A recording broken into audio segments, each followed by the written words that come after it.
Well, this comes after state education leaders announced their list of recommendations and decisions for local schools today in response to concerns about the spread of COVID-19. ABC4's Rosie Nguyen joining us now live from the Utah State Capitol, explaining what this means for our students. Rosie?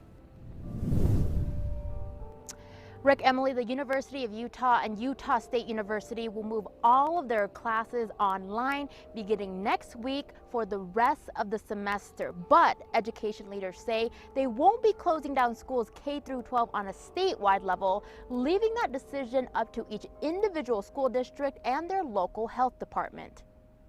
School officials joined state leaders Thursday to update the public on their plans to contain the spread of COVID-19 or coronavirus in Utah. So we want to be not sitting on the sidelines. It's better to be too early than it is to be too late.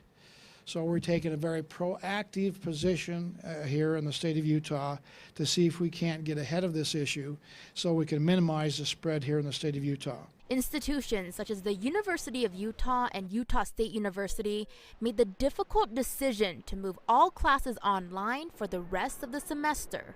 That's not an easy thing to do, to be able to take a lab and trying to figure out how the students can have the same type of experience and to be able to obtain the knowledge they need to continue in their education. State education leaders announced they would not be shutting down schools K through 12 on a statewide level and leaving the decision up to local school districts and health departments. Not having K-12 children in school puts weight on families whose parents work during the day, or for those in which childcare is not an option. It's a different type of social and economic impact that we're not taking lightly.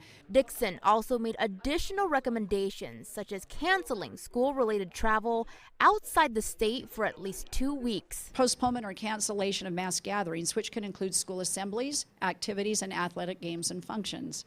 Consider staggering recesses and lunches at schools so that we don't have all students together in one place at one time. As far as graduation ceremony goes, Dixon says that they have not yet made a decision on whether they're going to continue or cancel those events. State education leaders say they are still working on a master plan for all 41 school districts in the state of Utah. They plan on reevaluating the situation and providing more updates in 2 weeks. Reporting live at the Utah State Capitol, Rosie Nguyen, ABC4 News.